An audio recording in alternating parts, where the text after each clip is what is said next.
What's up, Dirt Tracks Nation? Luke here, bringing you guys another walk around, the second one for the 2022-23 season. And I'm not going to say this is the most excited I'm going to get this year, but this is the most excited I am at this point this year, because we are now doing a walk around and shortly a test ride of Polaris's new 2022 RZR Turbo R 4-seater. This thing is, in a word, massive. It is so big and so imposing. Everyone who sees it says the same thing. That thing's huge. It's almost as big as my pickup truck, my 3500 diesel. Everything on this unit is bigger than any other RZR I've ever seen. You'd almost think it was built in Texas. Bigger in Texas, something like that. But what's most impressive about it is the specs. And I have to keep a cheat sheet because this thing has so many important specifications, I just can't remember them all, and I don't want to get them wrong. Let's start with power, because that's the easiest one. This is the Turbo R, not the Pro R. So this unit has the same 181 horsepower, 925cc parallel twin that's in the regular RZR Pro and all the 181 horsepower RZRs. It's the same motor, so there's no difference there. And if you actually think about it, with everything being beefed up and this thing being overall much, much bigger and beefier, this probably isn't going to accelerate as fast or even maybe be as fast as the smaller size Pro, because it is carrying a lot more weight. Now, with that said, it's going to be way more capable with the suspension, and we'll get into that in a minute. But in terms of acceleration, it's probably actually going to be a little slower off the line than the smaller version. So that's something to consider. Not a deal breaker, certainly, because 181 horsepower is nothing to scoff at. So it has the isolated extreme performance on-demand 4x4. Now, at some point, Polaris is going to have to come up with a new name for this stuff, because they just keep adding adjectives to their 4x4 system. The isolated extreme performance on-demand 4x4 system. That's all. The name's too long. But basically what it means is it's the latest edition, highest engagement speed, most durable 4x4 system, on-demand 4x4 system they have. And to be honest, in most of our opinions here around Dirt Tracks, this is one of the very best 4x4 systems on the market. It just works. It's in 4x4 when you want it. It's not in 4x4 when you don't. There's no surprises. It just works. So that's a good thing. Now, kind of a silly spec that I'm going to give you that no one really cares about with a RZR like this. It has a 300-pound cargo box capacity. So yay. I mean, the cargo box is secondary to the rest of the specs on this thing, I think, but it's still interesting to note that it carries 300 pounds. The roof on this one is standard, comes with this roof pre-installed. All RZRs should, especially Pro models, should come with a roof. If they don't, that's crazy. Even the base models should have it. You're paying enough money, you should get it. And obviously this is the top of the line, like full jam model. So this has got Dynamix DV, you know, full ride command display. It's got the best of everything, and it sure looks like it. So let's go down the line and talk a little bit more about some stuff. So here's some specs that are interesting. 16 inches of ground clearance, that's massive. I remember when most sport side-by-sides had like 10.5 to 12 inches of travel was crazy. Now we have 16 inches of ground clearance. So when you put that into perspective, it's just bizarre. So one of the widest side-by-sides ever made, if not the widest sport side-by-side ever made. And you can see it when you look at it from the front or the back. It is absolutely imposing how wide it is. And this brings me to an interesting thought that we've all had around here, is that this vehicle probably isn't the right vehicle for everybody, even if you want the ultimate, because it's just not going to fit in a lot of places. There are places where it won't even be legal, but there are places where it will be legal and it just won't fit. There's a lot of places that I can think of that I won't be able to ride this. Now, if you're the kind of person who has open spaces to just hold it wide open, 77 inches is exactly what you want, because you're going to be able to rip this thing harder than any other vehicle in the dirt. So that's a great spec there, but you just got to be realistic about what you're getting. So we'll talk about suspension a bit now. You've got boxed A-arms, front, double A-arms in the front. They are massive, massive A-arms, biggest I've ever seen. You've got unitized hubs, which is really cool, and a massive upgrade. You've got cast links here, like I mean, they're huge. The steering links are just massive, and they're cast aluminum, which is awesome. You've got 6 piston calipers in the front for your brakes, so just unreal stopping power. And then down here, heavy duty drive shafts, but check out how this shock is mounted down here. The actual bottom shock mount goes around the drive shaft, and that's so that they can mount the bottom of the shock to the lower A-arm, but have it mounted in the middle where it's the strongest and at the lowest point. That's the kind of suspension system you want. That's the ideal way to do it. Polaris has done it on this one, and it's pretty amazing. Even as I just grab these A-arms, they're like freaking massive. Anyway, doesn't come with any extra bumpers or anything like that on the front. This is just the standard bumper. You got your LED lighting with accent lighting that's not on right now, but it is there. Let's move around to the back and we'll talk about the rear suspension. Really, the suspension on this thing is what everybody wants to talk about. So let's talk about that. So out back here, we have tubular trailing arms with boxed gusseting and integrated toe link. Okay, that's the that's the rear suspension. It's so complicated now. There's so much going on back here that's different than the previous versions of the RZR. You can see that the trailing arm itself is just massive, but it's tubular inside here, and then it's also boxed over top of the tubular of the tubes. So it's kind of like a double setup, double strength setup. I can only imagine that it's going to be incredibly strong. Your toe link is no longer at the back. It's now inside, or runs inside of your trailing arm, and that has its purposes. Strength and simplicity and better suspension dynamics is all there. I like that they color matched it to the springs so it looks different. It stands out. You can see it. That's pretty cool. And it just looks super tough. I mean, this piece right here in the front looks to be maybe a cast or forged piece of aluminum. Just absolutely the most beefy stuff I've ever seen. You do have a sway bar back here. And I forgot to mention in the front, you have a 3-piece sway bar in the front. It's very, very beefy and massive, so there'll be some cut-ins of that so you guys can see what that looks like.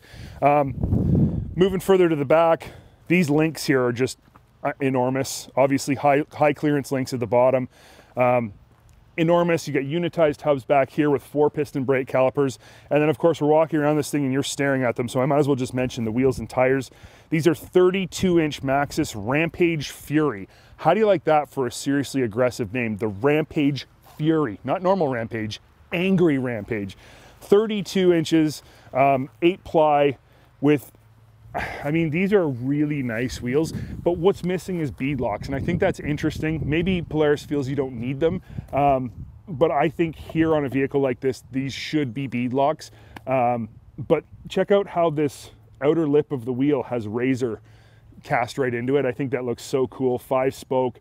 They just are beautiful, beautiful wheels that after being ripped through the desert at 75 miles an hour are going to look like that very long. But anyway, really cool tire package. They are a square setup, so the front and rear wheels and tires are all identical. You can swap them around all you want. Buy one spare, that's handy. A couple other things you'll notice, these little guards right here. This helps protect your rear hubs and drive shafts and all that kind of stuff from roost from the front wheel. It's a really actually cool kind of setup.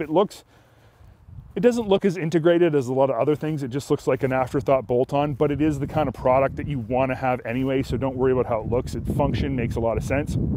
Obviously back here you can see your motor. It's the same motor as we talked about has always been back here. And it works really well. Your 300-pound box back here, that does pop out if you want to access your motor. A lot of people don't know that, but this comes out really easy so you can get to the top of your motor if you need to work on it. So let's continue on around and we'll talk about the final part of the suspension we need to talk about is, of course, Dynamix DV. And Dynamix DV, I don't want to say this for sure, but to me it stands for dual valve. And the reason they call it dual valve, or the reason I think that, is because it's adjusting compression and rebound, but it's not just adjusting them together, it's adjusting them separate. There's a lot of vehicles out there that have high-tech auto-adjusting suspensions that do rebound and compression, but it's a single function. This is separate. It's measuring both things and adjusting both things independently, which is pretty wild. These are, let's get this right, these are Fox 3.0 Live Valve X2 internal bypass shocks. That is a long name. Names just keep getting longer on these Polarises, don't they? Everything just keeps adding more adjectives. What that stands for in layman's terms is the highest tech shock package in the industry. That's basically what it boils down to. There is nothing beefier or higher tech than this shock. You've got dual rate springs. Look at the shock bodies. I mean, this is basically the kind of suspension you're going to find on a trophy truck. These are the same shocks. This size even is the same. These shock shafts are just unreal how big they are. It's a really good system. That's the thing about Dynamix DV, is that it actually works as good as it should for all of the adjectives used to describe it. It really functions well. LED taillights. This Dynamix, what else can I say about the Dynamix? It has 4 settings now instead of 3, and I'll get these right. It has comfort, rock, track, and Baja settings. So there's 4 user selectable settings with Dynamix DV, depending on where you're going to be riding it. I haven't had a chance to test this yet, so I can't speak to how each of the 4 settings works, but knowing Polaris and how they tuned their previous Dynamix versions, it's probably going to work great. So let's have a little look inside this vehicle before we shut her down. It is raining on me right now, but that's okay. Graham, my camera operator, and I will suffer through the rain for you guys. All right, rear seat area. Now, this is something Polaris has done really well. There's actually quite a bit of space back here. Maybe I'll climb in so you guys can see. I won't move the harnesses, but I'll just sit in so you can see as far as knee space goes. So I'm a full-size adult, and I have lots of knee room. Good handholds here. It's spacious for a full-size person. I'm sitting on top of the 6-point harnesses too, so I would actually be sitting a little further back if I was strapped in properly. Now my legs, being 6 feet tall, are a little bit kind of cramped up, but that's not unexpected given that this is a 4-seat side-by-side. The back seats are always pretty small. However, this one has a very large knee area for the passengers in the rear, which is nice. It also has a 12-volt outlet down here, a little cubby storage area that you would never put anything valuable in because it would get smashed to crap. Cup holders, and then another little storage thing here for your Nintendo Switch. So let's talk a little bit about these harnesses. So these are Sub-Zero 6-point harnesses. Now in the rear, they are not retractable. So they're solid mounted up here in the rear, but they are 6 points for all passengers and driver, which is pretty cool. The back of this vehicle also has the Polaris fold flat seating. And what that means is you basically pop the back of the seat out, flip the bottom of the seat forward, and this whole area becomes a flat storage space. So let's say you're the kind of person who wants the extended wheelbase, but you don't have 4 people to bring with you, and you want to carry extra gear. This is awesome. This is amazing. 2 people can take this unit out with all your camping gear and go camping for a weekend in the desert, no problem. And that's something not a lot of 4-seaters can do. You can always store gear in here if you had to, but it's always awkward. With this setup, you have a huge amount of space back here, and Polaris even sells accessory like bins and cargo things back here, and you can stack it right full of stuff. So I've actually talked to quite a few people who say that they bought a 4-seater not because they ever think they need 4 seats and they've never used their 4 seats. They bought the 4-seater because they wanted the sport side-by-side with the extra cargo. That's pretty cool, and it's cool that Polaris allows you to do that. You also have really easy access to your engine and engine components back here, including your air filter and stuff like that are right behind this panel. It's super easy to get to, so that's pretty neat. You can see back here while we're sitting here, you can see behind my head 2 speakers. This system has the Rockford Fosgate, I believe it's the stage 3 setup. So it has 4 speakers, 2 in the front, underneath the dash, 2 in the back, and then 2 tweeters as well up underneath the roll bar, as well as a 400-watt amp mounted somewhere in here. I don't know where it is, but it's mounted somewhere. You can easily add the subwoofer that is factory designed to fit in here and just makes this stereo system ridiculous from the factory. It is tuned by Rockford Fosgate specifically for this vehicle, so it's not like one of those roof ones that just blasts sound down at whatever level. It actually is tuned specifically for how the speakers are laid out in here, and when you listen to it, you can hear that they've done a great job. Little thing to mention as I'm sitting here, these rear doors are now full doors. They're not just a little kind of deflector thing. They cover right down to the bottom of the body and right up along the front door as well. So you are very well protected in here with these doors, with the metal frame and this plastics on the side. I'm gonna climb out of here so I can stretch. And then I'm gonna open this door and show you guys where the magic happens. So this section here, these are again the normal Polaris doors with the big gap right here. I don't like that. I wish they'd get rid of that gap and fill this in. I think they do it for heat, but it also lets a lot of crap in. And when you look at how far these tires are sticking out from the body with no mud flaps, you're gonna get roosted if you're in the mud. These are again Sub-Zero, but they are 6-point retractable harnesses in the front, which is fantastic. I love retractable harnesses. Obviously easy in and out. Once they're adjusted for you, they're adjusted. I will say that like all harnesses, once they get gummed up with mud, they are very difficult to adjust. No one's figured out a way to fix that yet, but hopefully you're not loaning your side-by-side with 181 horsepower to too many people, so just leave it set up for you and you'll be fine. You got your typical Polaris transmission, fantastic working transmission. They've always done a great job with this. It shifts smooth, it shifts accurately, it's easy to get in and out of gear, it's durable, so there's all that good stuff. This is your typical sort of cockpit layout from all Polaris Pro models. There's nothing really to talk about in here that's new. You know, you got switches over here for lights, 4x4, about 3,000 spots to put light bars on here. Little storage bin up top that's handy for whatever else. It even has, actually this one even has a little slot right here I think is designed to hold your cell phone tight, but again, I wouldn't be trusting that. This is your USB port for your ride command setup if you need to do updates and things like that. And then of course you've got your ride command display in the middle, which we've all come to know and love, and does so many awesome things, from tracking the other people in your group to just general GPS following of pre-done routes to destinations, like preloaded destinations you can just select. You can upload things from the internet, upload trails from the internet or tracks from the internet and follow those. And then of course you've got your dynamic screen here that shows you what it's doing to all the shocks as I'm steering back and forth. And what's cool about this one, I think, is that if you notice, you've got your throttle sensor here, which if I slide my foot in here, you can see it. So that's my throttle sensor there. This is my steering sensor here. And these two here are your compression and rebound. So in a regular Dynamix, this bar is just one bar and shows you how the compression is being moved up and down. In this model, it's 2 bars that actually shows you where your compression and rebound is going. And honestly, that is just so cool. So let's go up to track. Okay, so this is track mode, and you can see that it's showing you what the settings are. And as I turn, the settings are all changing, both compression and rebound. As I turn, as I hit the throttle, they change as well. So I get it that this is just an informative screen. There's no actual purpose to this screen. You don't have to know this stuff. It's gonna do it whether you see it or not. But I'm the kind of nerd guy who likes to see how this stuff works and likes to watch it working while I'm driving. So if I have to say one thing about, obviously Can-Am is the other one with automatic suspension in the industry right now, and their screen doesn't show you what's going on with your system. It just shows you what mode you're in.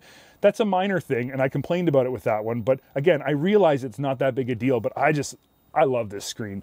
You know, obviously you got your gauge packages, completely customizable. You can change this section here with all the different information from all the different widgets that you can choose from, lay it out how you want, totally customizable, which is awesome.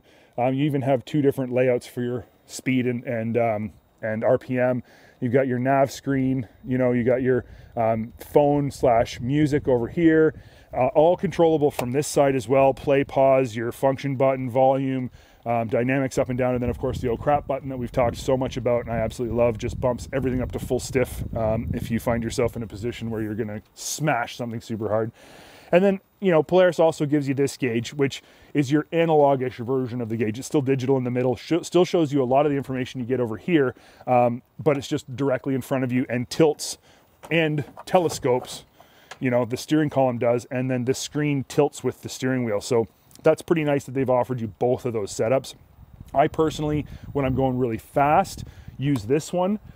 Because I don't want to look over there. I want to keep my eyes up and then just glance down at this one if I need information. But when I'm just cruising, I watch that one all the time because I love the nerdy stuff that's going on over there.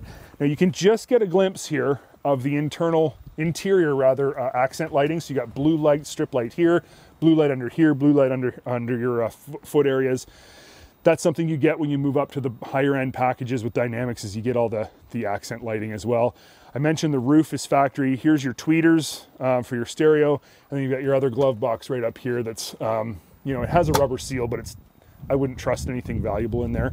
And then of course, I'm gonna swing just over here real quick and mention one thing. We all know this stuff because this is the same interior on all the Pros, but I'm gonna say it anyway. This excellent adjustable grab handle. So the reason it's excellent is because it's easily adjustable, but the shape of it gives you so many options for holding onto the side, the top. Passengers have all said that it's a really good handle, and it really gives them a lot of options to feel safe and feel connected to the vehicle. So that's that. Both the driver and passenger seat are 6-position sliding adjustable. They can also be tilted, but it requires tools. The adjustments back and forth don't require tools, but tilting the seat does require tools. A lot of people don't even know that it does that, but it does. That's pretty much, man, is that all the specs? I feel like I'm missing things. I'm always missing things, but I feel like that's most of them. Most of the important stuff anyway. We're gonna do a full test ride on this thing and put it through its paces, run the bump section over at our property with the massive bumps and see how it handles. And of course, get it really sideways. Whether we put people in the back, if I can find some people to trust me or not, remains to be seen. But we will catch air, we will jump it, we will slide it, we'll do all kinds of fun stuff. Before we end this though, I do know that if I don't start it and rev the engine, then all the girls won't find me attractive, right? So I got to do that. So let's start it up.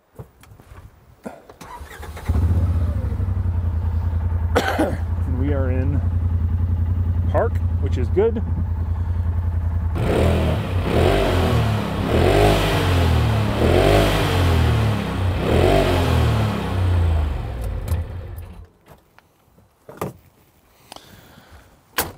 There you go. 2022 Turbo R 4-seater from Polaris with Dynamix DV.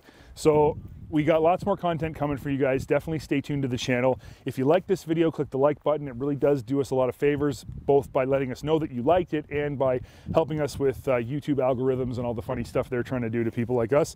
If it's something you want to see more of, click that subscribe button. We have new content updating now that we're in season. It'll be multiple times a week. We're updating new content. You don't want to miss any of that. Turn the bell on if you want to be notified right away. And then of course, as always, I say this every time, comment. If you got something you want to know about this vehicle, if you got something you want to comment about how we're doing this or what I've said or whatever, as long as it's constructive, definitely comment. We read them, we try and read all of them, and we definitely respond to the ones that are worth responding to. So don't be afraid to leave a comment. We are listening. Hope you guys enjoyed this. We got lots more stuff coming. Got a whole yard full of new vehicles that we'll be doing walk-arounds on here right away. So stay tuned, and we'll see you on the next one.